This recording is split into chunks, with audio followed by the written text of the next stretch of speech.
वो शीस है चरणों में जो बंधन किया करे। बेकार है वो मुख जो रहे व्यर्थ बाद में, और मुख वह है जो हरि नाम का सुमिरन किया करे। हीरों के कड़ों से नहीं शोभा है हाथ की, है हाथ वो जो नाथ का पूजन किया करे। मरकर भी अमर नाम है उस जीव का जग में, प्रभु प्रेम पे बलिदान जो जीवन किया करे।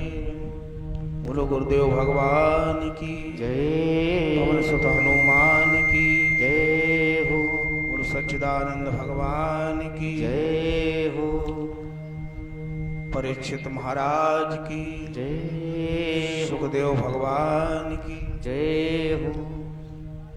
सभी लोग प्रेम से श्रद्धा से भगवान नाम कीर्तन।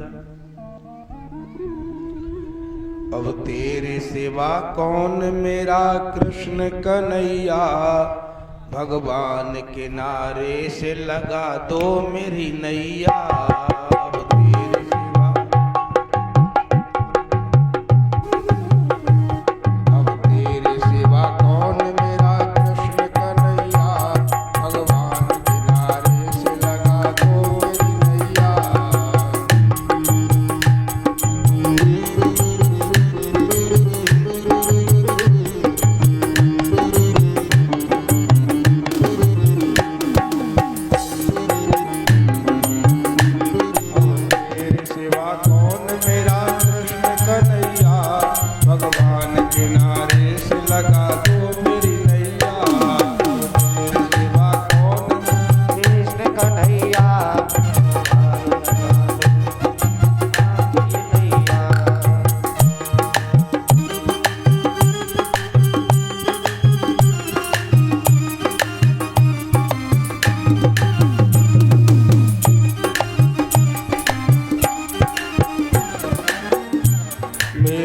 खुशी की दुनिया दुनिया ने छीन ली, मेरी खुशी की दुनिया दुनिया ने छीन ली, मेरे सुखों की कलियां किस्मत ने बीन ली, मेरे सुखों की कलियां किस्मत छीन ली।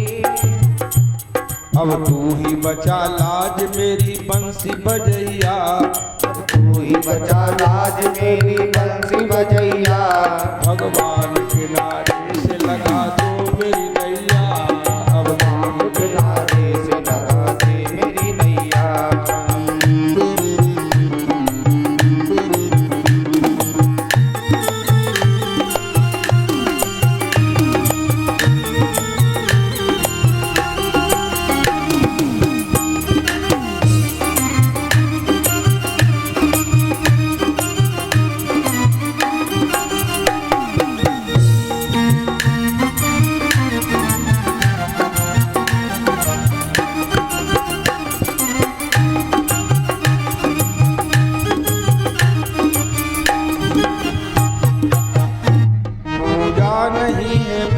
अधूरी है आरती, पूजा नहीं है पूरी अधूरी है आरती।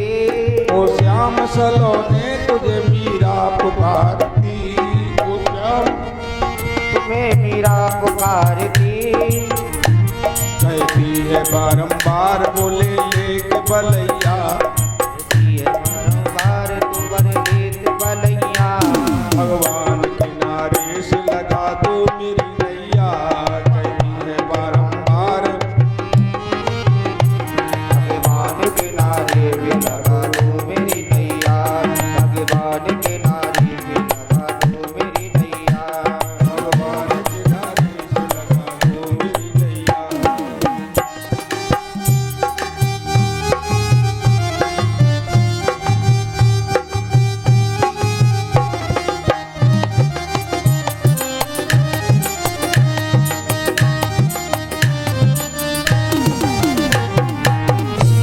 बोलिए कृष्ण भगवान की जय हो।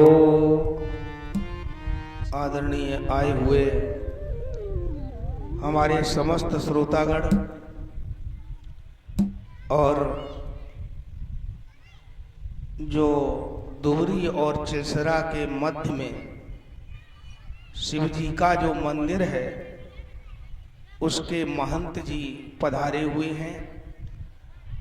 तो हमारी तरफ से महंत जी को भी यथोचित अभिवादन है और उस दीन बंधु दीनानाथ से यही प्रार्थना करेंगे कि आप लोग सदैव प्रसन्न रहें, मुस्कराते रहें, वी स्माइलिंग, हमेशा मुस्कराते रहो, खुश बने रहो। आधे रोग जो हैं नहीं आते हैं। जो आदमी ठट्टा मार के हंस लेता है तो समझ लो जैसे नींद जब पूरी हो जाती है तो शरीर स्वस्थ हो जाता है। ऐसे ही एक बार 24 घंटे में अगर आप ठट्टा मार के हंस लें तब भी जो है आप निरोगी हो जाएंगे। गंगा जी के पावन तट पर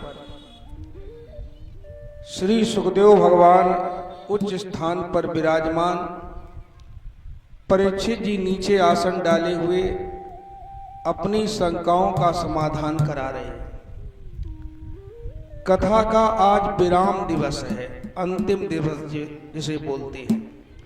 अच्छा, कथा कभी विराम नहीं होती, कथा तो चलती रहती है, लेकिन चिलसरा में जो कार्यक्रम 7 दिन का रखा गया है उसका आज विराम दिवस है।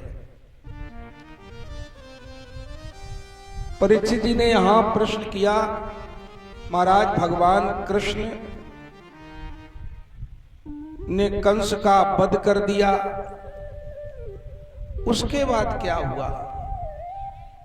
श्री सुखदेव जी ने कहा, राजन परीक्षित, कंस का वध करने के बाद फिर भगवान कृष्ण ने कंस के जो ससुर हैं जरासंध, उनके भय के कारण, क्योंकि जिसका दामाद मार दिया हो तो उसने 17-18 बार चढ़ाई की, तो उसके डर के कारण, भय के कारण भगवान कृष्ण ने द्वारिकापुरी बसाई समुद्र में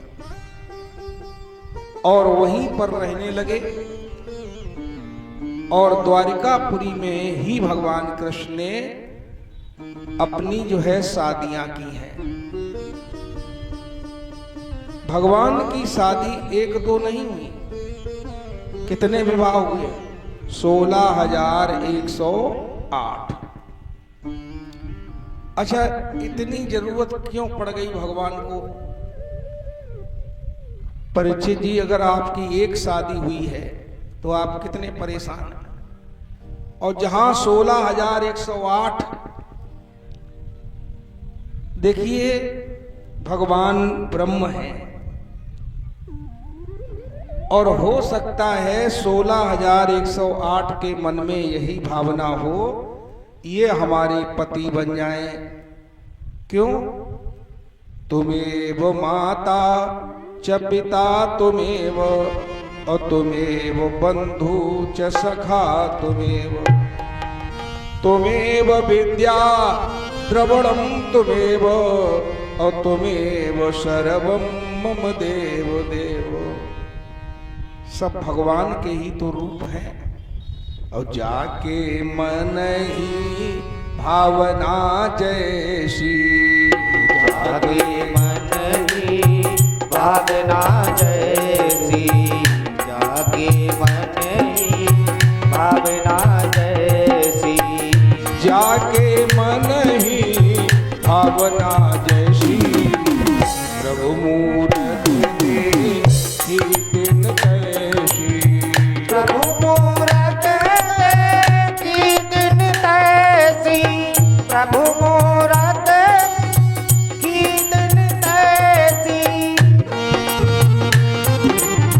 श्री राम जय राम, जय जय राम, श्री राम जय राम, जय जय राम, श्री राम जय राम, जय जय राम। हो सकता है 16,108 के मन में यही भावना हो, ये हमारे पति बन जाए। अगली बात, भगवान वेदमय है, वेद स्वरूप है, और वेद में 16,108 ऋचाएं होती हैं, इसलिए भी भगवान ने 16,108 विभाग किए। अच्छा, विभाग किसे कहते हैं, ये भी तो प्रश्न उठता है। विभाग की परिभाषाएं बहुत हैं। पहली परिभाषा वर्ण सवर्त एक लेखक हुए हैं, इन्होंने कहा है विवाह दो अपरिचित आत्माओं के मिलन का उत्सव है। महाराज जी, दो अपरिचित आत्माएं आज एक होने जा रही हैं, इस उत्सव को हम क्या कहते हैं, विवाह कहते हैं। जैसे दिल एक ही है और मन एक ही है, और फिर पंडितों ने छांटी लगन एक ही है, पंडितों ने छाती लगन एक ही है, पंडितों ने छाती लगन एक ही है।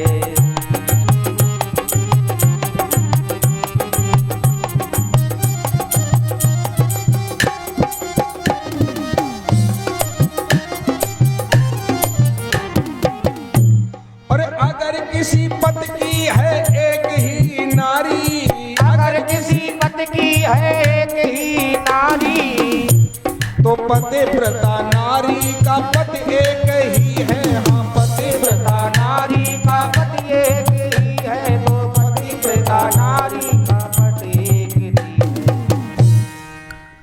एक और लेखक हैं सुकरात, उन्होंने कहा है कि नारी विवाह के पूर्व क्रंदन करती है और पुरुष विवाह के बाद।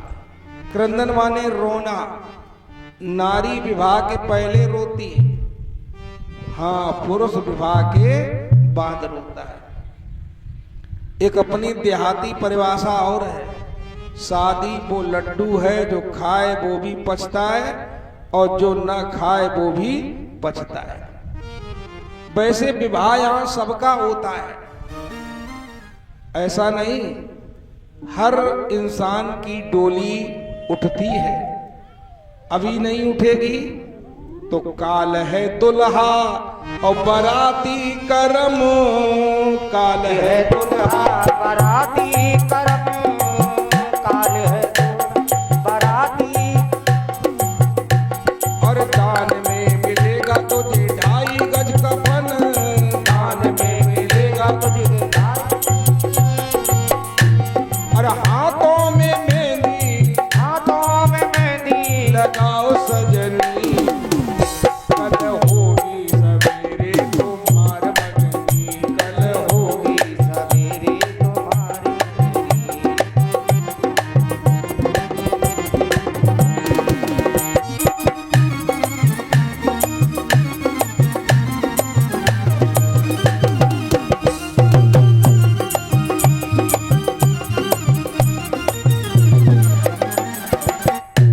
और बचपन है टीका जवानी लगुन, बचपन है टीका जवानी लगुन, और चौथी बुढ़ापा पिचारो सगुन, चौथी बुढ़ापा चारों सगुन, और पैरों में महावर, पैरों में महावर, और पैरों में महावर लगाओ सजनी, कल होगी सवेरे तुम्हार मगनी, कल होगी सवेरे तुम्हारे मगनी, कल होगी सवेरे तुम्हारे मगनी। तो शादी तो यहाँ सबकी होती है, और फिर यूं अगर कहो कि शादी न हो रही हो, तो एक मंत्र हम बता रहे हैं, उस मंत्र का जाप करना शुरू कर दो, अपने आप विवाह हो जाएगा। और वो मंत्र कौन सा है कि राधा राधा सब कहें और रुकमण कहे न कोय, और जो रुकमण जपे वो रड़ुआ नहीं होए। रुकमणी की तरह अगर आप भी टेर लगाएंगे तो आपकी भी शादी हो जाएगी। भगवान कृष्ण का पहला विवाह इसी रुकमणी के साथ होता है। कहते हैं एक विदर्भ देश में राजा भीष्मक रहते हैं। इनकी 5 जो है पुत्र हैं और 1 कन्या है। सबसे बड़े पुत्र का नाम है रुक्मी और कन्या का नाम है रुक्मणी। रुक्मणी जब छोटी ही थी तो एक बार नारद जी ने आकर के उसकी हस्तरेखा देखी तो बताया इसका पति जो है अजर है, अमर है, शाश्वत है, निरंतर है, सर पर मोर मुकुट धारण किए हुए है, प्रिय भोजन माखन है। मतलब सारे गुण भगवान कृष्ण में मिल रहे थे। तो रुक्मणी ने कहा नारद की बात कभी गलत नहीं हो सकती, हमारा पति तो अब कृष्ण है, इसलिए दिन रात कृष्ण कृष्ण ही पुकारने लगे, भगवान कृष्ण का ध्यान करने लगे। और धीरे धीरे जब शादी के योग्य हुई तो चूंकि राजा की बिटिया है, इसका भाई जो था वो भी राजा का पुत्र है, तो उसने मन में विचार किया मेरी बहन किसी राजा के लिए ही होनी चाहिए। तो एक चेत देश के राजा थे शिशुपाल, उसके साथ इसने शादी तय कर दी। और जब रुक्मणी को पता लगा तो रुक्मणी चक्कर में पड़ गई। क्यों? भारतीय नारियों की ये विशेषता है कि एक ही बार जो मन से चुना जाता है, एक ही बार जो मन से चुना जाता है, एक ही बार जो मन से चुना जाता है।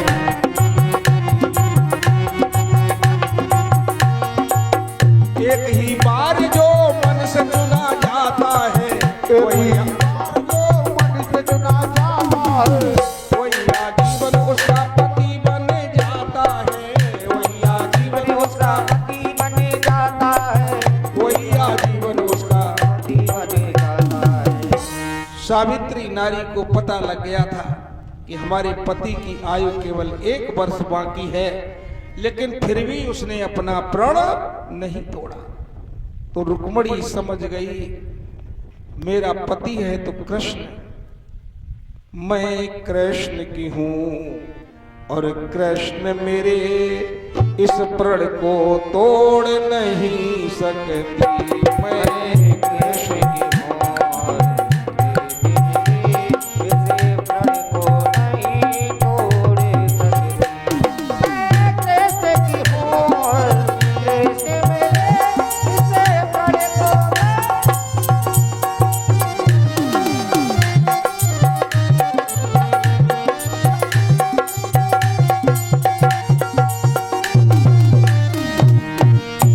मैं कृष्ण की हूं और कृष्ण मेरे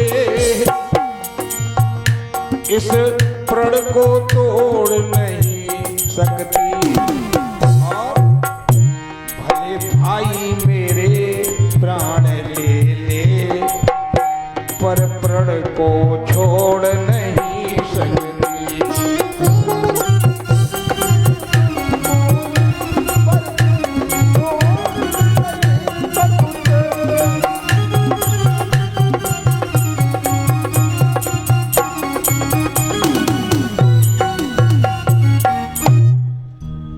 रुक्मणी ने तय कर लिया मैं पति बनाऊंगी तो कृष्ण को बनाऊंगी। मीरा ने तय कर लिया था मैं पति बनाऊंगी तो कृष्ण को बनाऊंगी। आज अगर संकल्प तुम्हारा सही है तो परमात्मा कहीं दूर नहीं है। संकल्प ही तो हमारा तुम्हारा अधूरा है, इसीलिए परमात्मा नहीं मिलता। शिशुपाल ने रुक्मणी के साथ विवाह करना चाहा, लेकिन नहीं हो पाया। क्यों? रुक्मणी का संकल्प था मैं वरूंगी तो कृष्ण को वरूंगी। पार्वती का संकल्प था कि अगर विवाह करूंगी तो शंकर के साथ करूंगी, अदरवाइज मैं कुंवारी रहूंगी लेकिन शादी नहीं करूंगी। रुक्मी ने शिशुपाल के लिए एक पत्र भी लिख दिया, उसमें सारी तारीखें लिख दी। कहा भैया हम अपनी बहन का विवाह तुम्हारे साथ करना चाहते हैं, देवस्थान का शुभ मुहूर्त है और इस दिन से पहले ही आ जाना, हो सकता है 2-2 बारातें आ जाएं, इसलिए सेना के साथ आना। और वो खत शिशुपाल के पास पहुंच गया। शिशुपाल ने जब वो चिट्ठी पढ़ी बड़ा खुश हुआ, उसने अपनी सेना तैयार की और यहां तक की बारात लेकर के आज विदर्भ देश में आ गया। अब रुक्मणी चक्कर में पड़ी। रुक्मणी ने सोचा मैं क्या करूं, ये तो बारात आ गई है। बेचारी चुपचाप उदास होकर के लेट गई। तब तक उसकी सहेलियां आई। सहेलियों ने कहा रुक्मणी तू रो रही है, तेरी तो शादी होगी, बारात आ चुकी है। तब रुक्मणी ने कहा बारात तो आ चुकी है, लेकिन जो पति हमारा मन में है, मेरे हृदय में है, उसकी बारात कहां आई है। बोले तू किसे पति बनाना चाहती? उसने कहा मैं कृष्ण को बनाना चाहती हूं। सहेलियों ने कहा तो ऐसा कर, एक चिट्ठी लिख।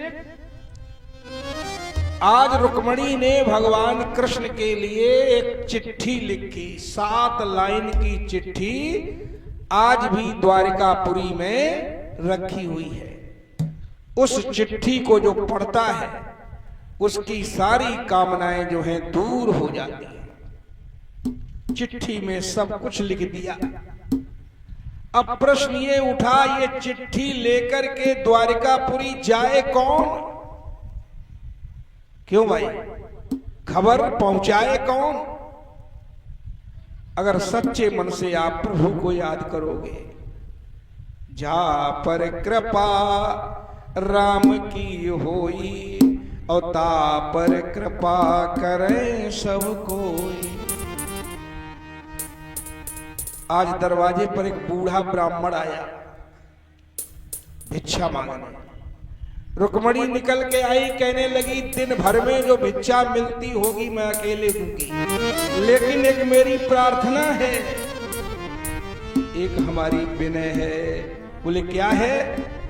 कि चले जाओ तुम नेक द्वारिका, मन में तरस विचार, चले जाओ तुम।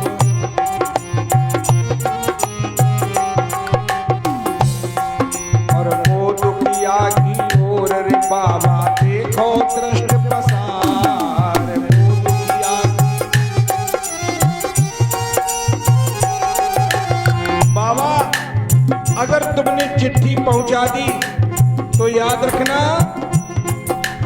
और भूलूंगी मैं नहीं तुम्हारा जीवन भर एहसान हो। बूढ़े बाबा देना विनय पर ध्यान हो, बूढ़े बाबा।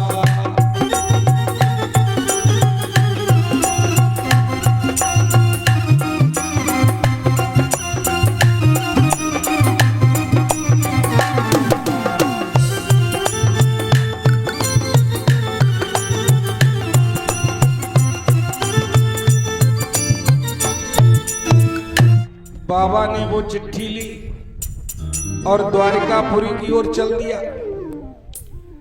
अब बुजुर्ग बाबा थे, कोस 2 कोस चल पाए, थक गए, एक पेड़ के नीचे लेट करके आराम करने लगे। उधर भगवान अंतर्यामी है,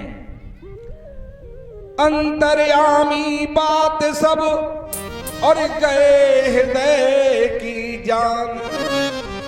उन्होंने मन में सोचा मेरी पीली चिट्ठी आ रही है, लेकिन लाने वाला नाई कमजोर है। अपनी योग माया को आदेश दिया, जाओ और सोते हुए ब्राह्मण को द्वारिकापुरी छोड़ दो। आज आज्ञा पाए चली नभ माया। योग माया ने आज्ञा का पालन किया, उस ब्राह्मण को द्वारिकापुरी छोड़ दिया।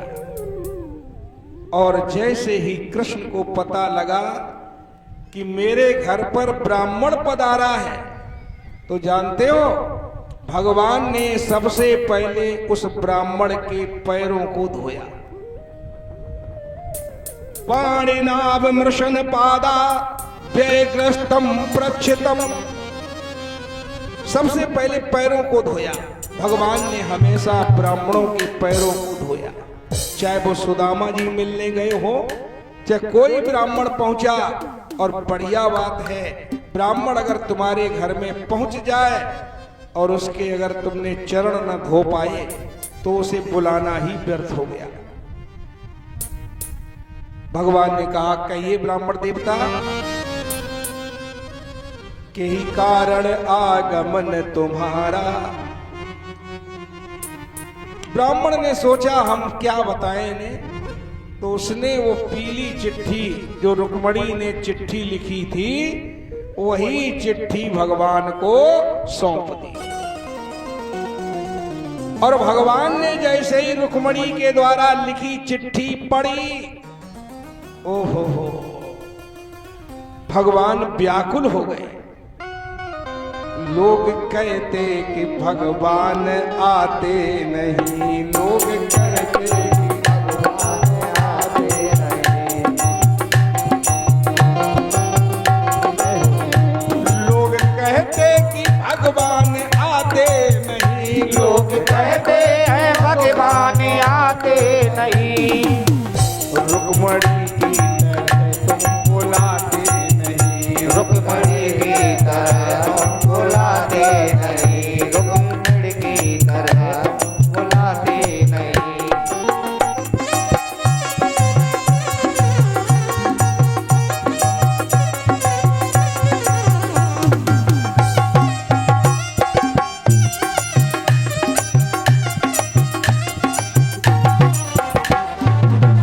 जैसे ही चिट्ठी पढ़ी, आरूहा चंदनम सौरद मारोपद्रपण, भगवान कृष्ण शीघ्रगामी घोड़ों को अपने रथ में सजा करके तुरंत चल दिए।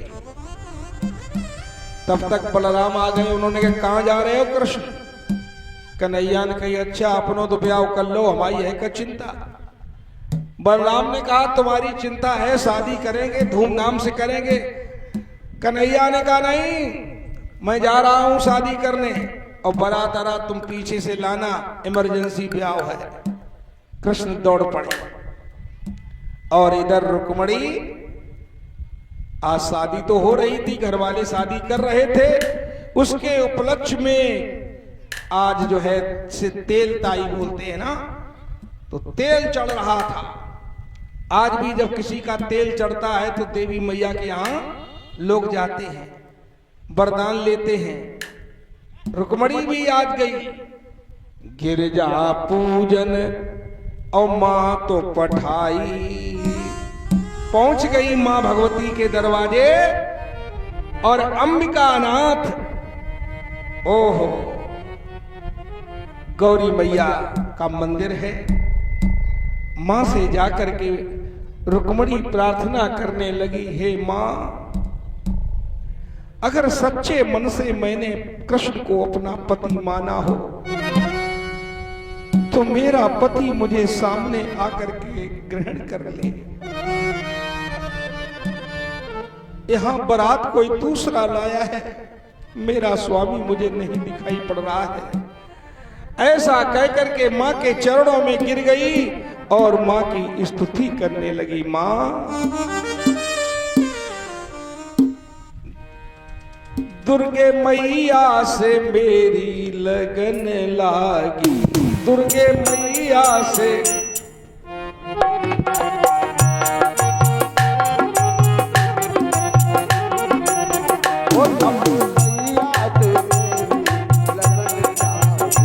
अम्बे मैया से मेरी लगन लागी, अम्बे मैया से मेरी लगन लागी। जो कोई तेरे द्वार पे आए, जो कोई तेरे द्वार पे आए,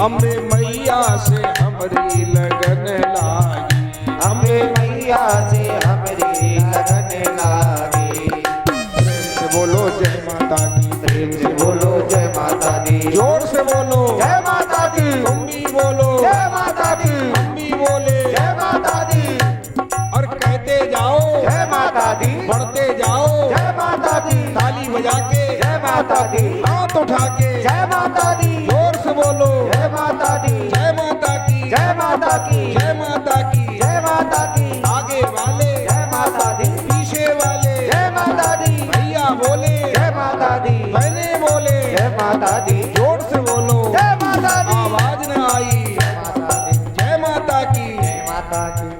दुर्गे मैया से हमरी लगन लागी, दुर्गे मैया से हमरी लगन लागी।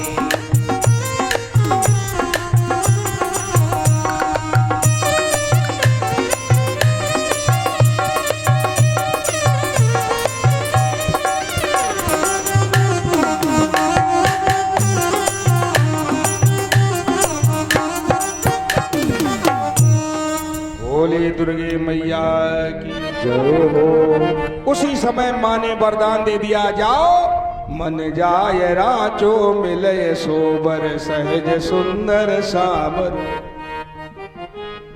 जिसने माँ का नाम लिया उसे माँ ने वरदान दिया, चाहे वह रुक्मणी हो, चाहे सीता हो, चाहे पार्वती हो। और आज खूब मैया की पूजा होते, अब नवदुर्गा आए नहीं फिर देखियो। वरदान देना तो दूर रहा, मां कभी प्रकट भी नहीं होती। क्यों? जाते ही जात मैया के सामने सबसे पहले तो माताएं झूठ बोलती। मां के दरबार में जाएंगी और एक गीत जरूर गाएंगी कि सोने को लोटा गंगा जल पानी, सोने को लोटा गंगा जल पानी, सोने को लोटा गंगा जल पानी, सोने को लोटा गंगा जल पानी। और हाथ में का स्टील को लोटा सरकारी नल को, स्टील को सरकारी नल को पानी, स्टील को लोटा और समर को पानी। इसलिए जो कुछ हाथ में हो पूजा कीन अधिक अनुरागा, प्रेम से मां की पूजा किया करें।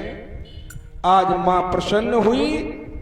उधर क्या देखा, रुक्मणी जैसे ही मंदिर से बाहर निकली, भगवान कृष्ण रथ तैयार किए हुए खड़े। रुक्मणी ने सहेलियों का साथ छोड़ा और कृष्ण के रथ के पास पहुंच गई। कृष्ण ने जैसे ही रुक्मणी को देखा, रुक्मणी ने हाथ बढ़ाया, भगवान ने रुक्मणी का हाथ पकड़ लिया। भगवान जिसका हाथ पकड़ लेते हैं कभी छोड़ते नहीं। याद रखना, इधर सहेलियों ने आकर के रुक्मी कहा, तुम यहां पर आए थी खुशामद कर रहे हो और वहां हो गया गड़बड़। रुक्मी ने जाकर शिशुपाल को ललकारा, कहा तुम्हें शर्म नहीं आती? नई बात रही एक कौड़ी की, बिल्कुल ही बात बिगड़ वाली है, किसी और नहीं। और एक ग्वाले से तूने जड़ से नाक कटा ली है।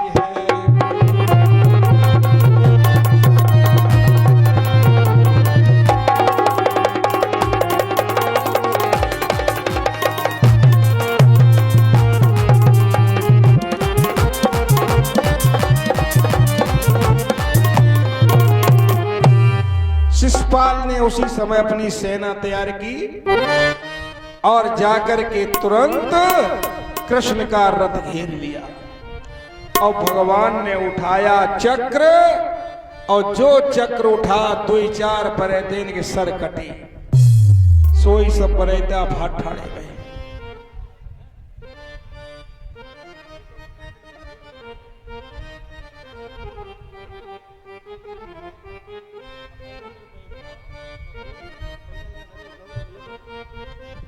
बोलो गुरुदेव भगवान की। बरेतिया बेचारे चक्कर में पड़ गए। माला को बना लियो, माला फूल वाली बना लियो।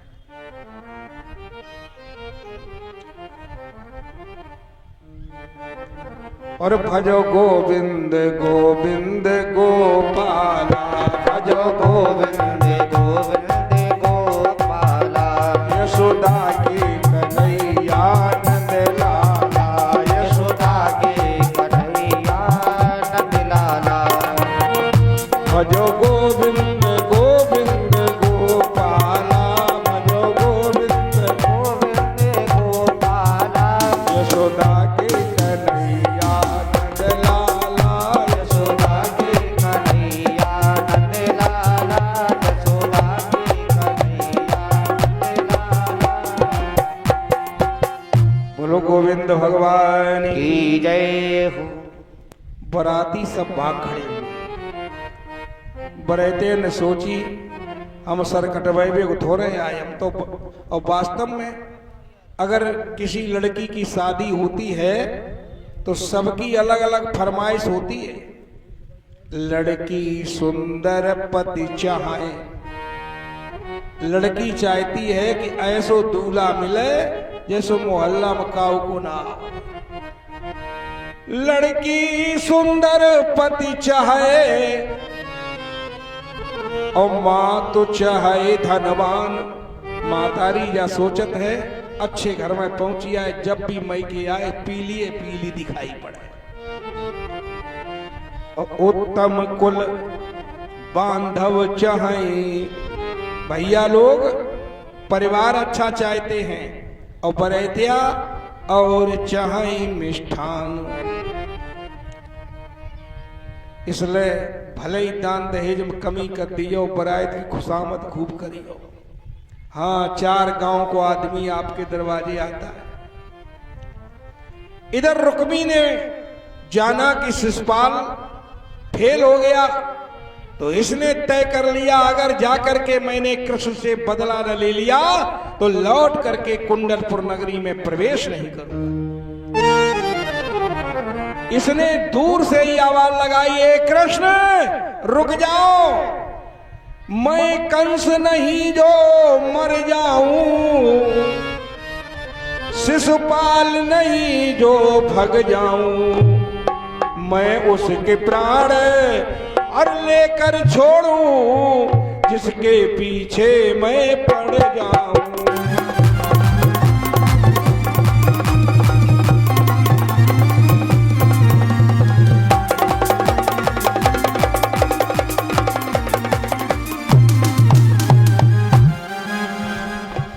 याद रखना, भगवान ने फिर उठाया चक्र। कौन आ गया?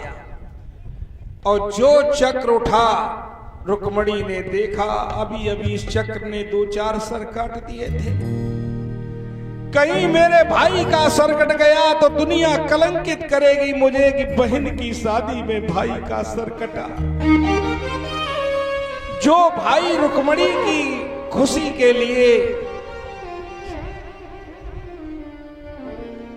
देखना नहीं चाहता है खुशी को, उसी भाई की प्राण बचाने के लिए रुक्मणी आज भगवान कृष्ण से कहने लगी, स्वामी स्वामी इसे छोड़ दो, छोड़ दो, मारो मती भैया है मेरो, हे नाथ तुम्हारो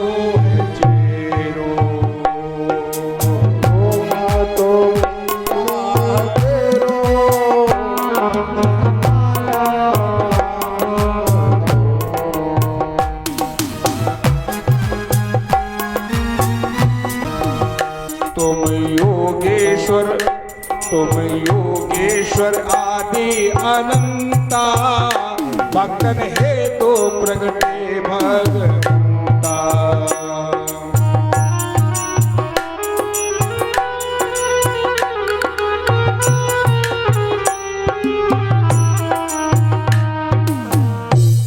आज जैसे ही प्रार्थना की भगवान ने इसे छोड़ दिया चूंकि ये प्रतिज्ञा करके आया था, इसलिए इसने जो है कुंडलपुर नगरी में प्रवेश नहीं किया, भोजकट नाम की नगरी बसाई और वहीं से बैठे बैठे राज्य करने लगा।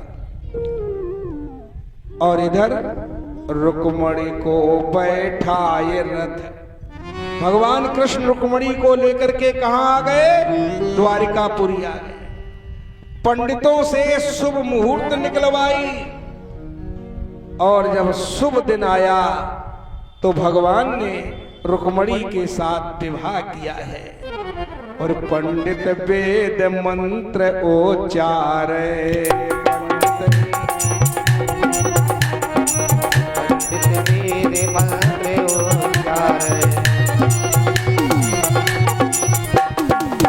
पंडित वेद मंत्र उच्चार, रुक्मणी संग हरि भामर डारे।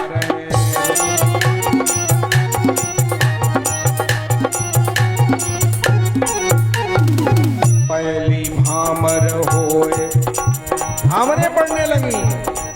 पहली भामर होए, अब तो बिटिया बापई, हाँ पहली भामर होए, अब तो बिटिया बापई।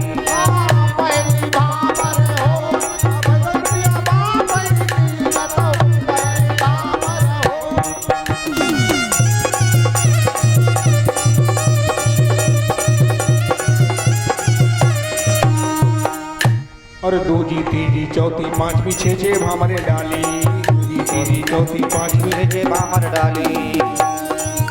अब तो सातवीं भामर होए, सातवीं भामर होए, अब तो बिटिया साजन की, हाँ सातवीं भामर होए, तो बिटिया साजन की।